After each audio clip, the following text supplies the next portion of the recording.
Hi, my name is Stephen Snider, and I am one of the organizers for Next Gen Lead. We're really excited to have you part of the program and to have you here with our interview with Diane. Diane is a friend of mine. I met her almost a year ago when we worked together for a sustainable finance conference. And I've been really motivated to follow her journey and her startup's journey because of the great work they're doing to motivate people to think about how their savings and their investments impact the world around us. So I'd love to hear from you, Diane, a little bit about leadership and your background. So why don't you tell me a little bit about yourself? Yeah, thanks, Stephen, for having me. I'm excited to be here. So my name's Diane. I'm one of the co-founders of mattervest. I started mattervest because I realized through my journey that I wanted to have an impact within the most time that I was spending with my life. So that means my job. And I realized that finance was a huge leverage that we could use that no one was talking about. And that was through a long process of going through that normal route of being a consultant for huge companies where I was like, okay, what am I actually doing with my life, to being United Nations of saying, okay, this is great, this is discussion, people need to discuss, but what's next? What action is taken to being an entrepreneur, first within a water filtration startup and now within mattervest because of scalability reasons, because finance is really something I'm passionate about, and I really believe that it will move mountains towards the sustainable development that we definitely need to accelerate pace towards. So yeah. Yeah, it's really cool. I've been really motivated by your My Money, My Planet campaign. And you guys should check that out. Look at that hashtag and see all of the great photos that are there. Because like this message that you're trying to present really resonates with people. Yeah, I mean, it's totally different how people talk about money, whether it's in Asia, Europe, or US. And being focused on Europe, we wanted really to have a way in which people could speak about money, which is a taboo topic, in a fun and easy way. So that is why we created that campaign. Of course, it was tough in the beginning because we did not know how to market it, how to make that network effect so that people, more and more people would talk about it, because it's still a sensitive topic. But I mean, because it was packaged in such a way, it did have a lot of effect. We ended up meeting actually two of the biggest banks here in Europe to discuss what was their sustainability agenda. And we did a panel with all of those banks at a festival of ours. And so I really do believe that actually users and people have understood what the problem was and actually identify the problem of finance today, because that's something that not a lot of people do. And through that campaign, we've at least put a finger on that problem and on that issue. Mm-hmm. Yeah, absolutely. And where do you want to take that now? Like, what are you guys looking forward to the future with now? You've kind of generated this buzz. You've had these important conversations with these banks. What are you thinking for the future? Yeah, we're actually thinking, so right now we've just launched actually a platform for Germany and Belgium where we are an unbiased actor towards sustainable finance, meaning that you can come on mattervest.com. If you're from Germany and Belgium, you can actually see where you can invest your money sustainably. And that can either be through digital platforms, and that is fully on your own. So you can compare some of the platforms that are sustainable and that are there. However, if you're not comfortable doing it on your own, because that's a problem that we've seen over and over again, and it's totally normal. Personal finance is very complicated. You can also get the help of a financial advisor. That will not cost you more. It's just a way how products are sold here. And so you will have a guided session where you will understand what your personal financial situation is, and then which products suit you. Because the truth is, yes, we're young. Yes, we don't really think about those things yet, but our pension needs to be, well, we need to contribute for our pension as early as possible. And we need to ensure that the money in our banks is not going towards companies that we don't want to see in our future and that actually destroy our future. So we really want to enable everyone who wants to have their finance to match to their values, and we want to enable them to do that in a very simple way. Very cool. Yeah, I'm really excited to see how like many people in our age group are talking about this and are realizing that major impact. So it's great to see like the solutions being provided from your company, from other startups here in the United States or all over the world, kind of working to address that problem. So I'm really curious about, this is something we haven't talked about, but what is it that personally drives you to be involved in this? Like why is this such an important topic for you to spend time on and become a leader in this space? I think I think it's something very cheesy that I think, but I always thought that life was a gift that was given to us. And it's not, we don't deserve to be living or deserve to be here. We have been given that chance. And as for myself, I've been given the chance to live in a country which is, well, wealthy. I don't have a family which is in need of money. So it's something I view it as, okay, I've had that chance. Now let's try to give that chance to someone else. Because what we often forget in sustainable development is that, honestly, Europe and the US are not going to be the ones that suffer the first. And actually climate change is already affecting the poorest and the most vulnerable of our countries. And as I could see the refugee crisis here, more and more climate refugees are going to come. And it's just going to be also our fault.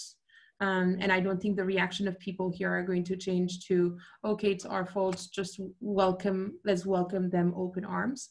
I think the refugees will stay refugees. And so, of course, that is a bigger picture, and that is something that is why I'm doing it. However, I also think that doing is also a bit of a selfish thing as well. So I think doing good feels good as well. So I'm happy to do that as well, because I wake up in the morning knowing why I wake up. And I'm happy to be doing what I do, even if it's risky, because startups don't always, most of the startups don't work. But at least I learn a lot. And at the beginning of my career, I also see it as an opportunity to learn as much as possible, to discover industry and maybe work in that industry later on. But at least learn and get the most of it as I can during my young years. Yeah, absolutely. And I see a lot of like deliberate thinking on your part, that you're planning out how you're going to achieve what you want to do. So you're developing those skills now to get yourself the point. And it's clear that your personal value system is very expressed in the way that you do these things, right? Because you personally believe that you want to make an impact and you want to make people's lives better, and you see this as a tool to get to that. Yeah, for sure. I mean, I am someone that shows vulnerability quite easily, and that is maybe a bit too nice at some point, and sometimes that has not. I mean, it wasn't that easy because I was just too nice. I was too vulnerable. And sometimes in startups, you just need to, well, fake it until you make it. And so, and even towards, so I'm right now, I'm only 26. And so when I had some interns who were, well, the same age as I, sometimes I could see some confrontation of why I was being vulnerable, I was being very nice, and they would step on my feet. So that is something, honestly, with leadership, I'm still finding out how to find that balance of not being too aggressive and not being too demanding versus being nice and being, and I honestly think that online being nice and being expressive and communicative is also much more important than offline, because you express through messages. I mean, through messages, you just don't see half of what the person wants to express. So it's a balance that is offline and online, well, difficult for me to meet. But at least I'm clear about why I want to do this. And so that way the motivation still continues to be there even after failures, after some bad conversations. So that I'm happy about. Yeah. Yeah, that's also a really tough thing for me, because I'm a very nice and welcoming person, and sometimes you have to get the job done, and it's hard to be super nice when you have deadlines and you also have to be a task manager and prioritize. So there's a balance of being able to do that. What are some tricks? Like how do you see, what I'm getting at is, like, what kind of advice could you provide to someone listening to this if they have that same sort of problem? I think I realized that it was too much when I did the work instead of that person, because I didn't want to tell him or her off. So I was like, okay, that's just too much. And so increasingly I give feedback in a more general way. So I won't point out to that specific mistake, because I don't think pointing out to a mistake, pointing out to something is a good way to go. I think, and that's something we have in our startup, is fuck ups are encouraged, because mistakes show that you want to do more and try a lot. But what I do is I give an overall feedback and I tell the person, so for example, I worked with someone who was really overlooking details. So he would just send an email with different fonts, and I was like, okay, this is really not professional. So instead of going to him and say, okay, just why didn't you look at the fonts? I really took him apart and said, okay, I've seen over and over again that you overlook some of the details. It's important for us to have our external image to be kept as professional. So let's maybe go through this and through what you could improve. And then I basically gave him a challenge of, okay, you should do this. I'm not going to overlook your work, because that might be because I'm also checking all his work.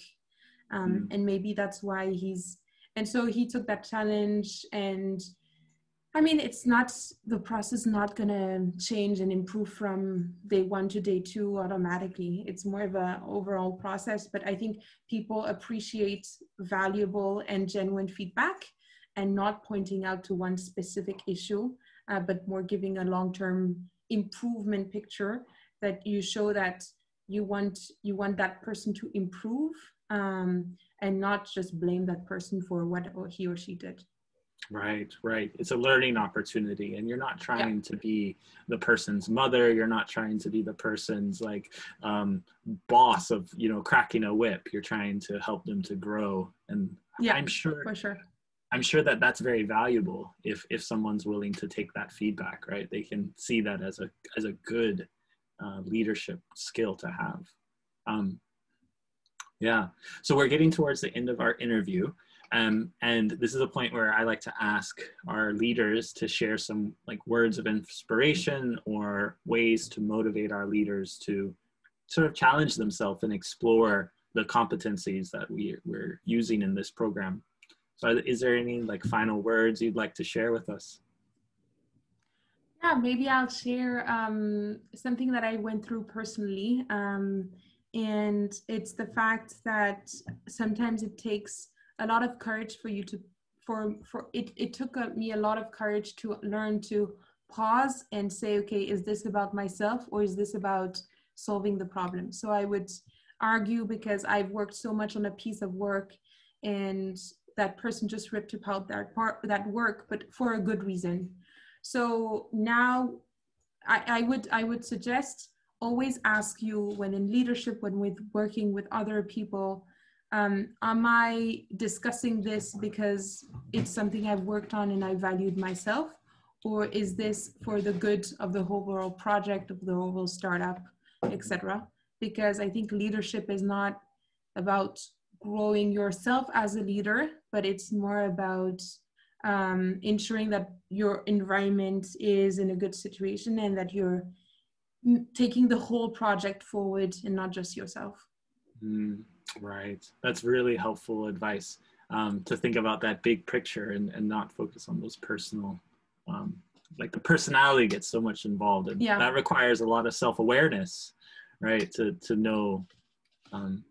So thank you so much, Diane, for sharing with us these things. No worries, Stephen. Thanks so much for having me. Yeah, of course. So if people want to learn more about mattervest, how can they find you? Just go on mattervest.com. And if you want, I'm totally open to have a conversation. So my email is just diane@mattervest.com as well. All right. That's a great plug. And I would strongly encourage you, listener, to reach out and check out what Diane is doing. Her and her co-founder are amazing. I'm really happy that I've gotten to meet them. Thank you so much for participating. Thank you. Bye. Bye.